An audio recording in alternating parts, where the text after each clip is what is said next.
Sometimes when we work with very complicated parts and with lots of features in them, whenever we rebuild, we could be in for a bit of a wait. We can see with this part here, rebuild took 78 seconds.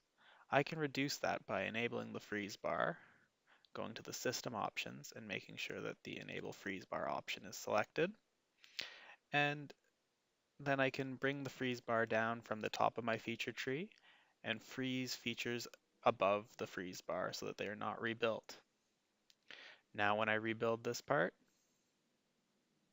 the rebuild time is drastically reduced, and this model is now much easier to work with.